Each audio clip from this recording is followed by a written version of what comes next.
Good morning, Mission. It's good to be with you. My name is Jared. I'm a pastor in San Diego. If it's your first time in church or it's your first time back in a really long time, we're so thrilled that you're here, whether you're in person, whether you're online. I'm a guest, but man, it feels like home being here. I love getting to come and partner with this church and with Kevin and Tim. I love Tim, the worship pastor. You guys love Tim. You guys are so lucky to have Tim. And I was talking with Tim this morning, and he told me, I don't know if you knew this, he has 7 kids. Did you know that about Tim? I can't believe he's here. I don't know how he left the house. I have 3. I'm like, man, we got a lot going on. And Tim's like, oh, 3, 7. We got 7. In fact, when Tim joined the team here, they had to hire a youth pastor just to take on his family. And so it's awesome, man. It's just very cool. Hey, I want to step into this series on Advent that you are in the middle of. The church here at Mission, but globally is in this season of Advent, of expectation of the Lord's coming, of his arrival into this world. And as these days go on in the world, I think more than ever, we need a season of Advent to shift our eyes to the manger, to shift our eyes ahead to the coming of Christ into this world, the presence of Christ that is already here. And that's what I want to talk about today, is how we can have peace because Christ is already here. I don't know about for you and your family, but I have 3 boys under 10. And when we go to airports, for us, the airport is the destination. Wherever we're going is really secondary to going to the airport because the airports are so much fun. And I don't know if you've ever had the unfortunate predicament of going up the wrong side of an escalator before. Anyone ever been in that position? Sometimes if you're really late, you have to do it because you're really late and it's the only option, so you run it. But there's times where if you have 3 boys under 10, you do this for fun in an airport. And you do it until somebody tells you have to stop. And a couple weeks ago, my 5-year-old, we were flying into Arizona, and there's mall escalators, and then there's airport escalators. Do you know the difference? Mall escalators are like, you ride, 30 feet up, and there's Sears at the top. Airport escalators, you get on the bottom of that bad boy, and you go up, and you think God is gonna be at the top when you finally arrive, or Morgan Freeman in a white building in a white suit going, hey, you finally made it, man, high five. And my 5-year-old, we go to the rental car center at Phoenix Harbor Sky International, I don't know what the rest of it is, but that airport, you know it. And we go to the rental car center and they got one of those massive escalators going up. And my 5-year-old thinks, man, the best day of our life has come when we are gonna be running up the wrong side of the escalator. And I thought he was gonna get tired. Apparently 5-year-olds do not have that ability. And we just kept running up the wrong side. We kept running up the wrong side. And we're huffing and puffing and huffing and puffing. And we'd ride it down. And I'm thinking we're gonna miss the flight. I was like, we're just gonna keep doing this until this is what you do when you have a 5-year-old, until somebody tells you not to, or until your 5-year-old just collapses in exhaustion on the floor. Neither of those happened, so we just kept going up and down, up and down, up and down. And I was sending my wife videos, here we go, how's Phoenix going? Not great, we're just on the escalator. We haven't really gone anywhere yet. We've just been sitting here at the rental car center for an hour. And I say that because I think there's times in life where that's what Christianity feels like. That you're just going up the wrong side of the escalator, doing what you're supposed to do as a good Christian, that the world watches these movies, you watch these movies. The world says these words and responds to problems and chaos this way, and you're supposed to be a nice person and act this way. And you're supposed to just go huffing and puffing through life as a good Christian up the wrong side of the escalator. And maybe if you're a really good person, when your life is over, you get to go up and there's Jesus at the top going, oh, good job, Jared. You did it. When the world went that way, you went that way. Congratulations, you were a really good person. And that the great hope of Christianity is if you try hard enough and if you huff and puff long enough, one day you get to go up. And Christmas tells us, the announcement is, the good news of Christianity is not that one day you get to go up. The good news of Christianity is that our God has come down. Emmanuel in the flesh has shown up in the building, and you can know him. And the goal of Christianity is not to go up one day when you die. The goal of Christianity is in this life that you would begin to experience God with us, Emmanuel now. Our God has come down the escalator, and he is in the muck and the mire of this world with you. You got problems today. You got chaos today. You got some areas of your heart that you're like, man, I don't know if I'm going to make it. It's tough going through life right now. God has come down and wants to be here with us in this world. And that right there should stop us all in our tracks. God has come down. And I think the trick of life is starting to wake up to the presence of God that is all around us all the time and training our eyes to that. You remember those Where's Waldo books? I was joking about these in the first service, and I made the mistake of thinking it was my middle son who was in the first service if he remembered the Where's Waldo book, and he told me, he's like, you never did that with me. You apparently did it with my older brother, and by the time you got to me, you were tired of Waldo, and he asked me, he goes, who's Waldo? We were sitting in the first service, he goes, who's Waldo? I said, it's Where's Waldo? He goes, I know, but who's Waldo? I was like, well, it's this book, and he's like, never heard of it. I was like, my bad. I messed up royally in parenting. I've never done the Where's Waldo book. But the Where's Waldo book, he's this tricky little fella that you can never find, but if you get good at it, my 9-year-old, my oldest, is good at it. He could find Waldo. I got a lot of work to do on the plane ride home today with my 8-year-old, but the 9-year-old, he could find Waldo in the book every time. And I think that's kind of how God is, that you and I have to begin to train our eyes to see Emmanuel here and now in this world. I love this quote by G.K. Chesterton. He said this 150 years ago or so. He says, your religion is not the church that you belong to, but the cosmos you live inside of. He says, once we know that, the entire physical world around us, all of creation, is both the hiding place and the revelation place for God. This world becomes home, safe, enchanted, offering grace to any who look deeply. Are you looking deeply for Emmanuel that's all around you all the time? And he wants to be seen. He wants to be known. He is in this moment with us, God with us. If you have a Bible today, I'd encourage you to open it to Isaiah chapter 40. If you don't have a Bible, you can follow along on the screen. Or you can also, there's probably an app somewhere. There's got to be an app. Maybe there's notes on there. I don't know. But the best place, if you have a Bible, is to follow along Isaiah chapter 40. And I want to look at one of these Christmas prophecies that is in Isaiah. There's a lot of these in the book of Isaiah. 700 years before Jesus came into the world, a prophet, Isaiah, announces, even though the people didn't know what he was talking about, that Christ was going to come. And this is a moment in Israel's history where everything has gone wrong in Isaiah 40. Essentially, what's happening, a little Bible history today, the nation of Israel, they always had a king. And the first king of Israel, his name, anybody know the first king of Israel's name? Yeah, very good. Front row, love it. All the good Christians sit on the front row. You probably know that by now. I don't know about the rest of you back there. You're playing solitaire on your phone in the back. The first king is Saul. Saul's terrible as a king. So God deposes Saul. Next king of Israel. Yeah, David. Very good, David. And David has a son. He's the next king. His son's name is Solomon. Okay, I'm coming back in January. We're doing a walk through the Bible seminar, and we are locking the doors, and we're doing 40 days and 40 nights in the Bible, all right, you and me. Some of you booed right there. You're like, we're not doing that. The reason I say that is because once it gets past Solomon, everything gets mishmash. It's just chaotic. And essentially what happens is a civil war. And the nation of Israel divides into two kingdoms. You have the northern kingdom and you have yeah, that one wasn't a trick. Yeah, southern kingdom.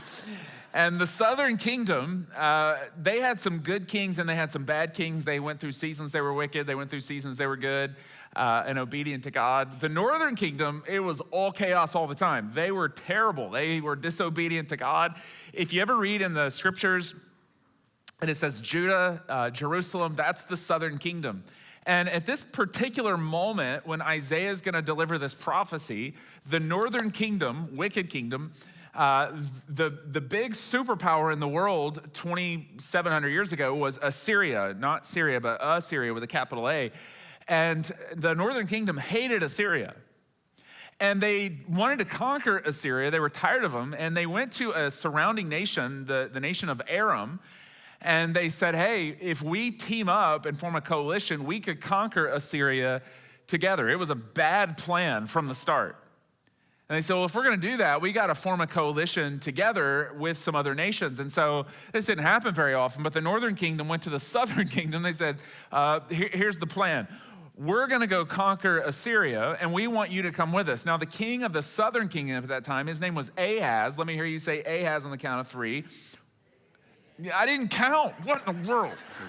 I like you're like aggressive. Yeah, here we go. Ahaz, 1, 2, 3. Ahaz. Yeah, very good. Ahaz, if you are pregnant and you don't have a baby name yet, may I suggest to you, Ahaz. It's got an A and a Z. Come on, Arizona. You would love it. All right. Ahaz. Now, don't name your baby Ahaz because he was actually a wicked king, okay? I've actually met people before. They introduced me to their baby, and it's like some terrible Old Testament character. They're like, we just love the name. I'm like, well, yeah, he killed 40 people. So anyway, it's like when you go to a wedding and they're playing U2 song, like a U2 song that's like, it's pretty, but it's also about a divorce. You're like, you should not be playing this at a wedding. You ever had that moment? It's pastor struggles. Okay. That happens a lot, actually. Like, why are you playing this song? It's about, anyway, where was I in this thing? Ahaz. Yeah, there we go. Ahaz, they come to Ahaz and they said, hey, we're going to form a partnership and we're going to go conquer Assyria. Ahaz says, it's not a good idea. But he knows if he says no, the northern kingdom and Aram are going to turn their military towards him and kill him. And so he knows one way or the other, it's death by Assyria or it's death by the northern kingdom. It's not going to be good. Now, Ahaz is a wicked king, which means he can't do what most kings would do and go to the prophets and say, hey, tell God we need some help. He's on his own. And the people find out that they're in this predicament and it's doom, it's gloom, nothing good can happen here. And it's in the middle of this that Isaiah is going to show up and announce essentially what is the birth of Christ. Now, I love this about God's word. There's 66 books in the Bible. And the book of Isaiah, which if you open up your Bible is right there in the middle. It's like this, right there in the heart of it. And the book of Isaiah has 66 chapters in it. And a lot of theologians would tell you that each chapter of Isaiah in some way correlates to the corresponding chapter of the Bible. So Genesis, Isaiah 1, Exodus, Isaiah 2. Well, the 40th book of the Bible is the book of Matthew, where Matthew is going to open his mouth and announce the arrival of Christ into the world. And Isaiah 40, if you read it, it's correlating a lot of the announcement of what Matthew makes. And he's declaring this good news in the middle of chaos, which is exactly what Matthew is going to do. And this is the prophecy that is delivered through the prophet named Isaiah. If you have a Bible, Isaiah 40, verse 1, he says this, comfort, comfort my people, says your God. Speak tenderly to Jerusalem and proclaim to her that her hard service has been completed, that her sins have been paid for, that she has received from the Lord's hand double for all her sins. Why is he saying that? Well, because Israel, Judah, is like you and they're like me, and in moments of problems or moments of chaos, they look at their lives and they say, man, God must be mad at me. You ever done that before? Like, things aren't going well for me. What did I do to make God mad? And as Christians, and I'm the worst, we tend to have a karma mindset. You know what karma is? It's according to the great theologian Justin Timberlake, what goes around comes around.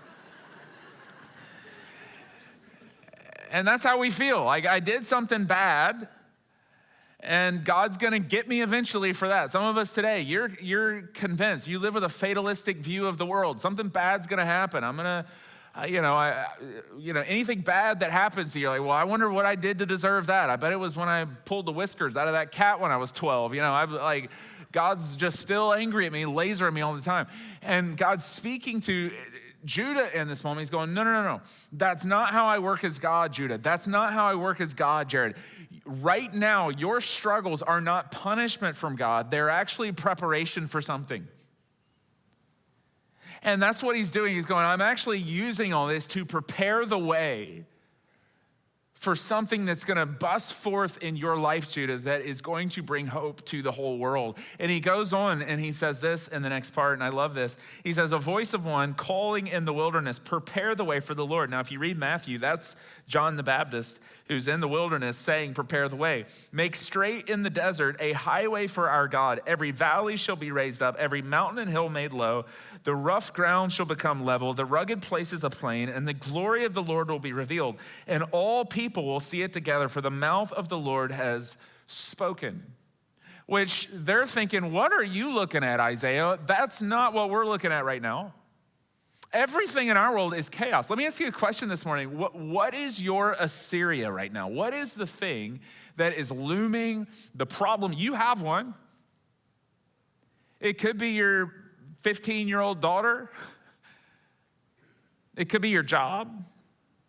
It could be your health. It could be your mental health. It could be a relative on the other side of the country. And it feels so massive. It's that thing that you're watching a movie, but you can't pay attention because you're thinking about her. You're thinking about it. And it just weighs and gnaws. And it's your Assyria. And we all have those moments in our life. And isn't it true? It's that Assyria that will start to cause you in your quietest, most vulnerable, darkest moments to doubt the faithfulness of God. And you'll begin to tell yourself, there is no sign of God's faithfulness. Therefore, God must not be faithful. There is no sign of God's activity in my life right now, in my relationship with my daughter, in this job. Therefore, God must not be active. And he's just looking at him going, come on, Judah, come on, Jared, come on, Hannah, come on. You know me as God. Think about all the moments in your story where as God, he has shown up and been faithful to you. I would imagine if we went to lunch today, you would tell me a story of high school, college, in your 20s, when your first son was born, when you retired, whatever stage of life it was, where God was faithful to you. And I bet you have moment after moment where you could say, God was faithful here, God was faithful here, God was faithful here. To which God would say, Judah, Jared, come on. Why would you doubt my faithfulness in the future when you have so much evidence of my faithfulness in the past? And your peace in this moment, it's wobbly and unsteady, and I don't know what's going to happen, and where is God in this moment? He's going, it's been like 2 weeks. How have you come to the realization, looking at your circumstances over the 50, how many ever years of your life, where I've been faithful to you, that I'm not going to be faithful in this moment? To which we say, well, I'm looking at Assyria. He's like, I know, let me give you some perspective. And I love this. He goes on and he says this, verse 12, who has measured the waters in the hollow of his hand? I love the rhetoric of God here. Or with the breadth of his hand marked off the heavens? Who has held the dust of the earth in a basket, or weighed the mountains on the scales, or hills in a balance? Who can fathom the Spirit of the Lord, or instruct the Lord as his counselor? Whom did the Lord consult to enlighten him? And who taught him, God, the right way? Who was it that taught God knowledge, or showed him the path of understanding? Any takers on that one? Anybody, I gave God some tips. God has never been in a bind as God before. God's never been in a situation where he's like, oh, what are we going to do? He's not in heaven today going, man, I wonder what Jared thinks about this.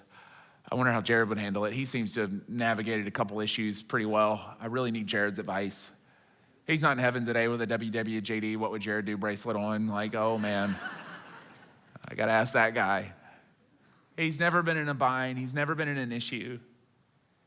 Yet we find ourselves in moments all the time where we, like, one day doesn't go our way. We're stuck in traffic for 30 minutes longer, and we're holding the wheel going, there is no God. And he's like, it's been a rough 20 minutes, man. Relax. You're like, Jesus, take the wheel. And we lose it so quickly. He's like, have you forgotten who I am as God? And he goes on, and I love the perspective that he gives. And this is what you need to do in your heart when you lack peace. You step back and you remember who God is and that God is on his throne, which is what he gives to Israel, what he gives to Judah. He says to them in this moment, he says, surely the nations are like a drop in a bucket. They are regarded as dust on the scales. He weighs the islands as though they were fine dust. Lebanon is not sufficient for altar fires. All these surrounding nations, Judah, they're not sufficient for altar fires, nor its animals enough for burnt offerings. Before him, all nations are as nothing. They are regarded by him as worthless and less than nothing. Nations come and go, economies come and go, but I am God and I am on my throne through all circumstances and all moments, Judah. Do not forget. And we all have this ability to start to doubt God's permanence because of our temporary thing of Assyria that we're going through. We're going, oh, I don't know if you know what to do about this. And for some of us, if you're honest, you are on the verge of walking away from your faith because you're looking at your temporary thing and you doubt that God, the God of history, is actually God because you are stressed about this thing. He's going, look, just because you don't see a sign of my activity in this thing does not mean I'm not active. And you're freezing the frame on God in some area and you're going, God, I have not seen you at work in 2 months in this particular relationship, therefore you must not be God. And I'm an atheist now. And he's like, are you kidding me?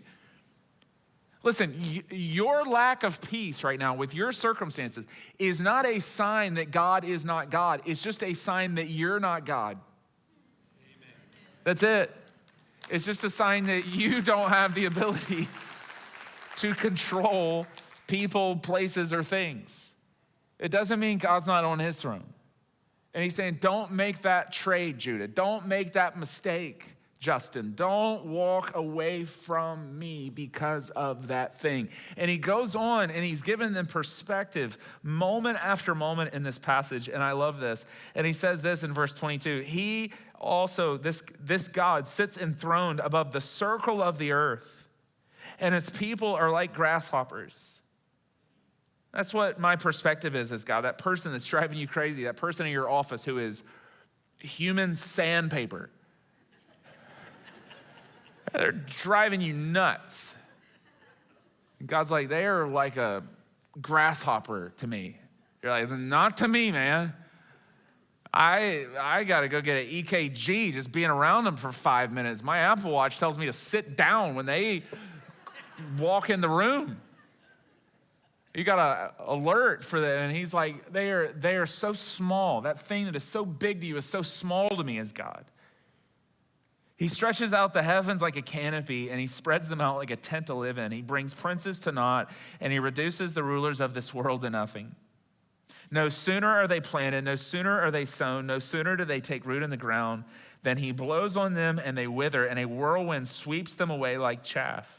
To whom will you compare me, or who is my equal, says the Holy One. And I love the application that he gives to them. Okay, what are we supposed to do with all this, God? And here's his application, verse 26. You ready? He says, lift up your eyes and look to the heavens. That's what I want you to do. Who created all these? He who brings out the starry host one by one and calls forth each of them by name. Because of his great power and mighty strength, not one of them is missing. He says, look, here's the deal, Judah. Here's the deal, Jared. Here's the deal, Mission. I have hung the greatest sermon illustration in the history of the world in the sky every night. And I have given you a reminder of my faithfulness. Generation to generation, I have not failed to set a star in place at night, to put a star in the sky at night. I am God, and the oceans that roll with an incredible tide, the stars that bling out the sky like these trees behind me right now is God. He says, I am God, and I am always faithful to do that. And you and I, we get so hyper-focused and so laser beam glared on our Assyria. And it's the reason you're texting like crazy, because it's that person who's been driving you nuts, and you're constantly, texting with your Assyria, whoever she is, whoever he is. But you get so hyper focused on it. He says, here's what I want you to do. I want you to put the phone down. I want you to stop looking at your Assyria, thinking about your Assyria for 5 minutes, and I want you to go out tonight, and I want you to look up at the stars. And I want you to take in a deep breath. And I want the stars to tell you of my faithfulness to you. And you will see my activity in the sky. And in the same way I'm active in the sky, I am going to be active in that circumstance. I'm God. I'm God. And as you look up at the stars tonight, I want it to speak to your heart, where you start to say, wait a second, I was willing to walk away from the God who made all of that because I'm frustrated about that. I was willing to doubt the faithfulness of God, who's hung his faithfulness in the sky every night, because I don't see any of his faithfulness right now in that moment. He says, Judah, come on, don't make that mistake. Jared, don't make that mistake. I know it's been a long 18 months. I know it's been tough going. I know raising teenagers is hard. I know you don't like your boss. I know that Patty from accounting's been driving you nuts. But don't doubt my faithfulness as God. Don't make that trade. Don't say, well, God must not be God because I'm so frustrated. I don't have any peace here. Just look up at the sky. And then he goes on and he just keeps going on this promise. He says, why do you complain, O Jacob? Why do you say, Israel, my way is hidden from the Lord. My cause is disregarded by my God. You ever feel that way? Some of us, if you're honest, you sat at Black Rock Coffee this week with a friend saying, my cause is disregarded by God. There is no God. And you feel like God's abandoned you. He's disregarded me. And that's how Judah felt, because Assyria is so big. And he goes on and he says this. He says, do you not know? Have you not heard? The Lord is the everlasting God, the creator of the ends of the earth. He will not grow tired or weary, and his understanding no one can fathom. He gives strength to the weary. Here's his promise to you. Are you weary? Are you tired? Are you ready for it? Here's his promise to you today. You need some peace in your life. He says, I will give strength to the weary, and I will increase the power of the weak. Anybody feel weak today? Anybody a little wobbly on the steering wheel of life? Isn't it true we get frustrated at God over things that he never promised us? And we hold him accountable for things that he never promised. God, why am I not wealthier? God, why am I not healthier? God, why is my son or daughter not more like me? God's like, have you seen you? Why am I not acting the way I should? Why? And we get so bent out of shape. And we're going, God, you should have done something about this by now. He's going, whoa, please, in your infinite wisdom, Jared, show me in this book where I promised you health, wealth, any of those things that you're mad about. He says, here's what I have actually promised you. I've promised you when you're tired and when you're weary and when you're out of strength, I will increase your strength. If you're going to hold God accountable on something, hold him accountable on that. And here's what he's saying. He's saying, look, I'm not promising to decrease your problem. I am promising you that I will increase your capacity and your strength in life. That's my promise to you. If you're going to hold God accountable on something this week, hold him accountable on that. I'm not promising that your problem's going to get smaller. I'm not promising Assyria is going to go away and shrivel up. I'm not promising to wield my sword the way that you're begging me to. But here's what I do promise you. As a person who possesses the Spirit of God inside of you, and this should give you immense peace today, as a portable temple of God, that I will increase you in this moment, and you will have a story in a year, in 2 years, in 10 years, where your problem didn't get smaller, but you got a lot bigger. And all of a sudden, through that Assyria, through that conflict, through that chaos, through that I don't know what I'm gonna do, through that all our pets' heads are falling off moment, you look back and you go, man, God made me stronger. God increased my capacity. He lifted me up in that moment, and somehow I became a giant of faith. The Spirit of God in me, through me, did something that he could have not done had I not given it to him in that moment. And the whole time I was saying, God, deflate my Assyria. And God was over there just huffing and puffing, pumping me up and giving me strength and filling me up. He says, that's my promise to you. If you're gonna hold me accountable in something, hold me accountable on that. I will increase your weakness or your capacity when you are weak. And he goes on and he says this, I love this. He gives strength to the weary and increases the power of the weak. Even youths grow tired and weary, and young men stumble and fall. But those who hope in the Lord, are you hoping in the Lord today? And that word hope in the Hebrew language is the same word that you would have for a robber who waits in the woods for somebody to come so they can seize them and hurt them. They would be waiting with a sense of expectation, leaning in, going, what's next? He says, that's how I want you to hope. I want you to be leaned in with a sense of expectation, which means today, if you're looking at your Assyria going, oh, I don't know what to do, my daughter, my job, my finances, he says, here's the posture of your heart right now. You should be leaned in, hoping, going, well, look at my life, man. Nothing's going right. I can't wait to see what God's gonna do. And you should be leaned in. And the degree that you lean into Jesus in the moment is the degree that you will begin to experience peace in your life. Because he says, I'm gonna give you strength. You lean into me, I'm gonna be leaning into you. You keep leaning into me, I'm gonna keep leaning into you. And the God who's come down the escalator, Emmanuel, is gonna be with you, surrounding you in this moment. The Prince of Peace will be right there in the middle of that. But you gotta lean in, Judah. You gotta lean in. And he goes on and he says, you want peace? He keeps pumping up the promise to the people. And he says, here's what I want you to know. Youths grow tired and weary. Young men stumble and fall. Those who hope in the Lord will renew their strength. And I love this. They will soar on wings like eagles. They will run and not grow weary. They will walk and not be faint. That's his promise to you. And you're wobbly, I don't have any peace, I don't know what's gonna happen, I don't know if we're even gonna live here in a year, I don't know what's gonna happen with XYZ, I wish my daughter would figure it out. In the middle of those moments, he says, come on, lean into me. Lean in.